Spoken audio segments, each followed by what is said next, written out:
Hey everyone, welcome back to the podcast. I'm your host, Tom Shaughnessy, and today I have on Jake Ryan, who's the founder and CIO of Tradecraft Capital. Jake is also the author of Crypto Asset Investing, the Age of Autonomy. He sent me a copy that I have. I'm going to peruse through it again while we're on the pod. Jake, how's it going?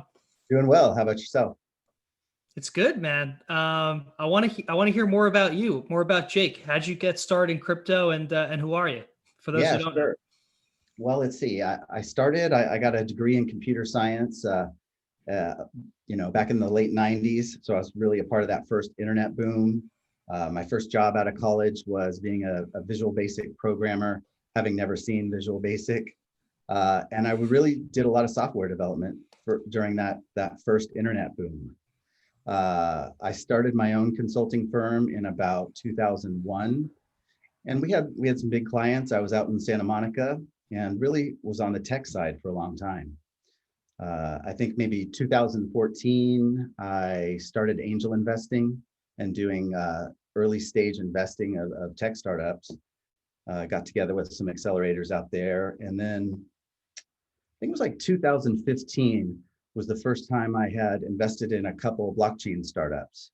I think Brock Pierce had a few startups that I had backed, and I started to invest in Bitcoin maybe 2016, and really just saw the transformation and wanted to make the transformation for myself. So I did a career switch and ultimately started a fund in 2018. So it's crazy how different crypto was in 2016.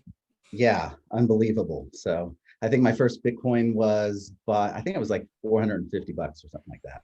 So, oh God, I'm jealous. I am very jealous.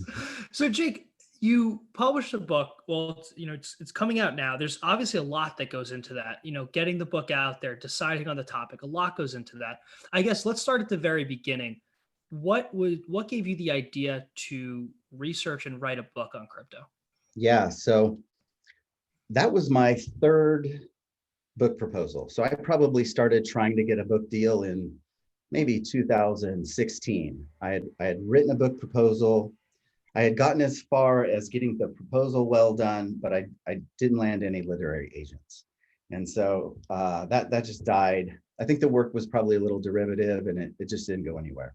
So maybe 6 months later, I wrote an entirely new business book proposal. And I got through. I got a literary agent, so that's great. It's like I almost got there, but then she didn't close any publishing deal, and so ultimately I never got a book deal then. And I probably waited another year and a half, and I started to write on Medium. I just started to write a lot of long form, in Hacker Noon, a lot of long form articles that were typically 2,000 words or something like that. And ultimately, I really thought I came out with a pretty long form article. I think it was Crypto's Role in the Age of Autonomy back in 2018. And I thought it could have legs. And so I wrote a third book proposal and got a literary agent and then I got a book deal. I had two offers and then ultimately went with Wiley. So. That's incredible. And what exactly goes into that process? Do you have to give them, basically, here's my manuscript, or do you have to give them paragraphs? I'm assuming not. What is that like pre-publication, like sales cycle, like, when you approach somebody with a book? Yeah. So the book proposal will have, a lot about marketing, like where does your book fit within the market? They really want authors to have platform, like how are you going to be able to get in front of people and sell books? And at the time I'd been, doing a lot of podcasts, a lot of conferences, a lot of travel, starting up a hedge fund. And then you write kind of an outline and a sample chapter, and then kind of an introduction. It's still about, 40 pages, for a book proposal. Jeez. So they really want to look at a bunch of different angles and look at your writing. And so some of it's about just having the right platform. Some of it's about knowing the right people and a little bit luck, but platform's a big deal. So. No, it's true. I want to know that it can get there and that you have, I guess for them, it's, hey, this guy's got the guts to create a platform. He's obviously got the, guts to write a book on it. So that's Yeah. important. And Jake, before we dive into the book itself, one last question. What is the focus of Tradecraft Capital? What do you guys invest in? What's the process like there? Yeah, so we're a crypto fund. We're a macro thesis-driven crypto fund, and the what's in the book is really the investment thesis. We're multi-strategy, long biased, and then we have systems. I was a software developer, so we have systems that help us, proprietary systems that we built that help our systematic trading. So yeah, That's but awesome. So we let's dive. Oh, primarily sorry. invest in coins and tokens. No, that's awesome. Yeah, it's good that you're full into the space, which is important. So yeah, let's dive into the book. So I guess I hate to ask the elevator because I have a list of topics that I want to hit on, but let's start out, I guess, at the high level on the book. Yeah, so I think ultimately this is, everything is about cycles. We hear about, the fourth turning and these type of cycles. We hear about generational cycles. And, Ray Dalio does a great job of the long-term debt cycle. And this is built on another cycle.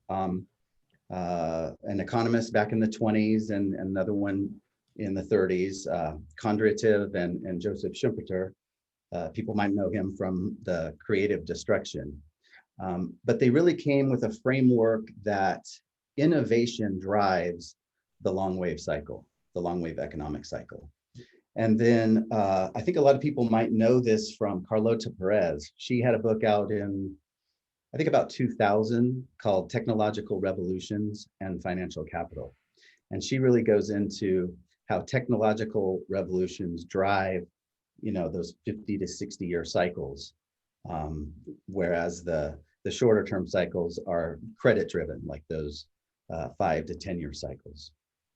So the thesis of this book is that a new cycle has begun.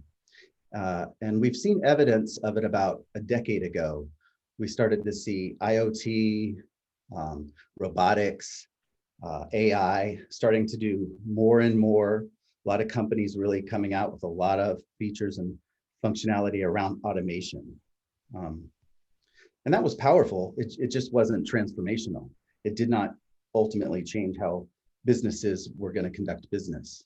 The last piece of the puzzle is cryptocurrency, because it allows humans to store, process, and transfer economic value without human intervention. And so as these four technologies converge, we're able to build autonomous operations. And businesses and organizations that don't have autonomous operations, they just won't be able to compete, because autonomy really is the ultimate competitive advantage. And so I think we're in what I call the age of autonomy, a new long wave cycle. It's incredible. And I think it's hard for people to really differentiate between those shortwave cycles driven by credit and the long wave cycles that you're kind of describing, which is a massive technological kind of shift. So if those cycles are 50 to 60 years, we're arguably only, 10 years into the crypto cycle. How long do you think it will be before we get to that full-fledged age of autonomy, where basically legacy businesses that obviously can't compete with the speed of global communities and DAOs and code, because we've seen that they're not able to compete. When do you think we're actually going to see that real light switch effect where we have a brand new world and it's basically the age of autonomy? I can remember being back in college. It was like the early to mid 90s, and we would talk about all these, it's going to be the internet, and everybody will be able to, the information superhighway, and I would get to talk about all this philosophical stuff during the day. And then my job at night was to be like a ISP, like customer service guy. So these people, out in the hill country in Texas would call up and say, hey, I just bought the internet. And, the dichotomy between where we were and where we could envision. And it was so hard for many people to see where we were really going, because they could just see, wow, these people are dialing up on 56K modems barely anybody understands what the internet is. How are we going to get to that future that you guys are talking about? And, you know, we used to call smartphones like PCS devices in the late 90s. So that took, 15 years before we really started to see some idea of what we were envisioning, some whatever, decade and a half ago. And I think it'll be that way this time. But I really think the golden age will come, call it 2040, really where money systems and where financial capital and production capital are really on this new system, and the convergence of those four technologies really has driven the world into a whole new age. Jake, do you think it's going to be a pretty blunt change, like a light switch, where, in a matter of 6 months during some time period in the future, where a lot of legacy businesses just go out of business? Or do you think there's going to be a slow drive, for the next 10, 20 years as kind of crypto takes over? I think it'll be a step function. It'll be volatile. I mean, it took quite a while for Blockbuster to go out from Netflix.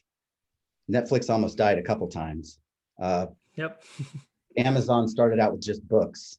Now it's gone up, let's say it's gone up, 50,000% in terms of equity, but probably the only person who bought, kept the stock all that long was, Bezos and his mother. So you really just have to have that longer term time horizon. And I think it'll take a long time. But I think it'll be a step function, because there's a lot of areas that this is touching upon. We're talking about new money systems, new forms of capital and capital systems, new ways to create businesses that will operate autonomously. And that just won't happen overnight.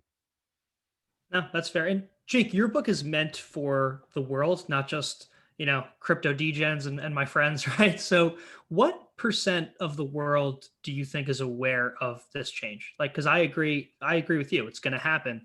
But I guess what percent of the world is aware that crypto, Age of Autonomy is coming? I don't know. What's interesting is, we had a conference this was pre-COVID back, in January in Tulum of this year. Good old days. Yeah, in the good old days, back when you had conferences in Tulum without, causing trouble. And it was really, what I liked about that conference is we weren't just blockchain people under one umbrella talking to other blockchain people. We brought in IoT experts and robotics experts and AI experts. And it was really the talking of all of those technologies together and talking about the convergence that was really interesting. And so, it's probably, a few people get it, right? I mean, people all over the tech space get it, but they might not have all the pieces in place. People on our side, the crypto side, understand sound money. They understand, how money and financial systems can be changed. But unless they were, VCs or early stage equity, they may not be seeing how some of these crypto network primitives might be used as production capital to create, new forms of businesses. So I don't know. I think it's few. I think we're really early into this. And so the goal of the book is to kind of tell some stories and hopefully keep most people in the conversation. I would say it might get a little deep in a couple parts, but I think we're really early. Yeah, no, I'm with you there. And I guess the other question for you is, when you're discussing a long wave technological revolution here, you're not just talking about kind of what's going on now in crypto, where, I'm paraphrasing a lot here, but a lot of this is money moving around into new DeFi protocols kind of in crypto. I think your thesis is that crypto is going to lead to kind of autonomous organizations that touch the real world. And we're not even close to that yet, in my opinion. So your thesis is that this will all touch the real world. What does that look like, though? Is that just like, hey, I work at Microsoft and my salary is paid in Bitcoin? Or is that like, there is no Microsoft?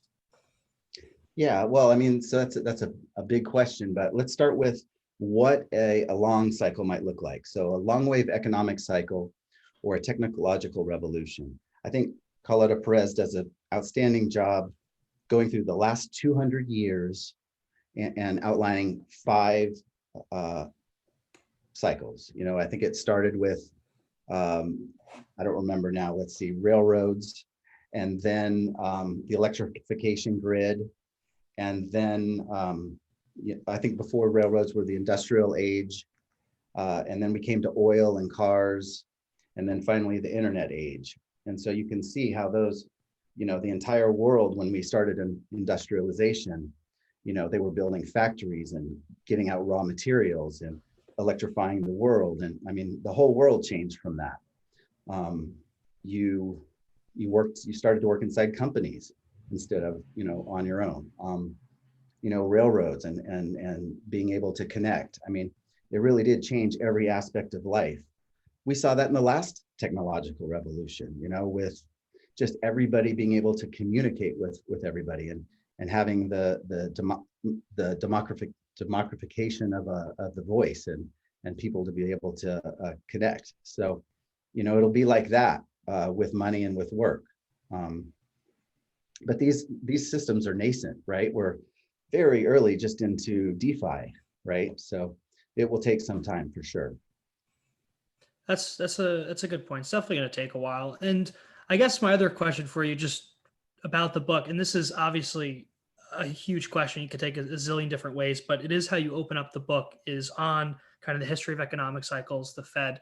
Where does our money supply, where's the US dollar? Where's the Fed? Where do central banks play into your view on this long-term like technological evolution? Because we're thinking out in decades here. Yeah. So again, this will be volatile and a long period of time. I am not of the mind that the US dollar is going to lose its world reserve currency status anytime soon, because there's nobody that really can take it over. Technology will play a big part of that with CBDCs and with China's DCEP, but all those really still are in visionary phases. There's not really much implementation, though I think China has done some preliminary, testing. I think we've seen a few phases of monetary policy. We kind of had the Austrian age, where we were much stricter with the money supply. Rehypothecation, you could only do maybe up to 4, or much more limited. It was much more constrained. And then obviously after 1971, we got more into the Keynesian, and we saw much more explosion of debt, having the Fed really play a bigger role and expand its balance sheet. And now we've heard of late, especially after 2008, kind of the modern monetary theory, and the idea of really pulling apart U.S. treasuries or creating debt, and just having the monopoly of money by the United States used as an asset of the state. And so we're still in the first inning of that new era of modern monetary policy. Though that's been going on for a while, we really haven't decoupled the printing of money or the creation of bank reserves from the bond creation and the treasury. So this is new, and we probably have a long time in this era before we see some of the cracks that we're just talking about today. No, that's fair. I guess the hard part for me thinking about this theory is I totally agree with you on the revolution. It's just from an investment perspective, it gets hard because, our views last year have changed. Our views from, 6 months or 6 days ago have changed. Like DeFi, crypto, it moves so fast from an investment perspective that it's really hard to think out, decades when you have to deal with, minute by minute changes in Medium posts and governance and things like that. What do you think is the best way, or what do you go into in the book about, I guess, the case for investing in crypto, the frameworks to look at, and kind of have that longer term view? It's frankly really hard to have a macro view in kind of this micro world. Yeah, I think every investor has to have, a position on whether where we are in the cycle. Are we in an inflationary or deflationary or disinflationary cycle? Where are we in that cycle? And have a position on that.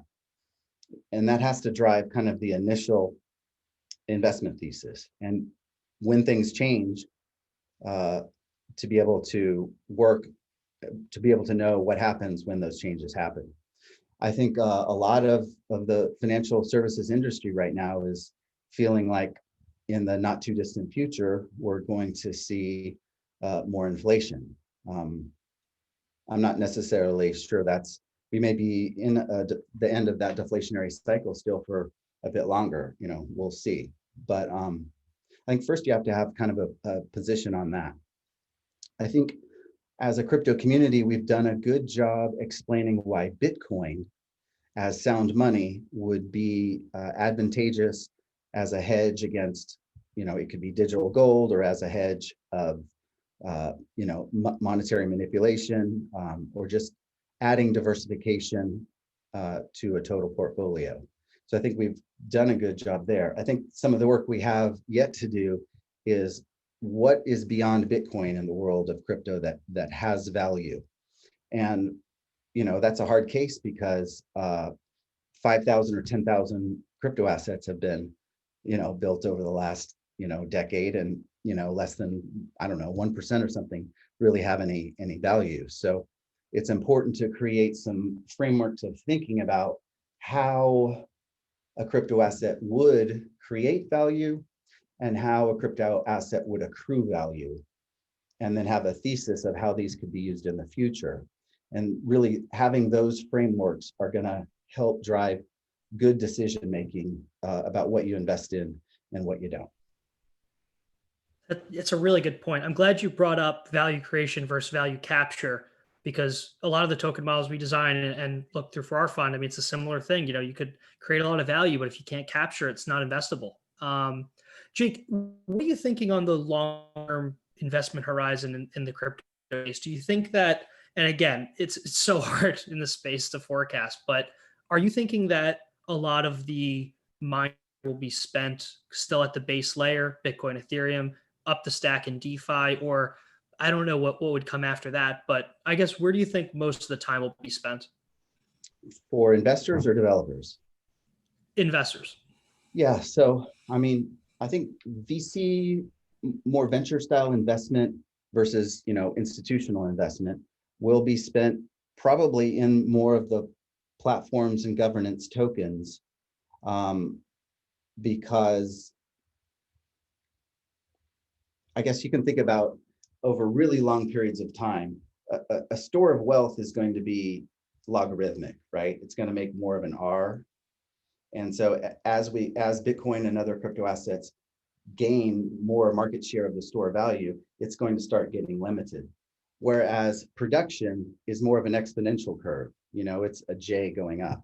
And there is not really a cap on what you can produce. And so over long periods of time, talking about decades, asset allocators are going to want to be in the production and in assets that are helping to generate cash flows. And so I think those both balance, and it really depends on investment horizons of the investors. But institutional investors are just getting their feet wet with Bitcoin.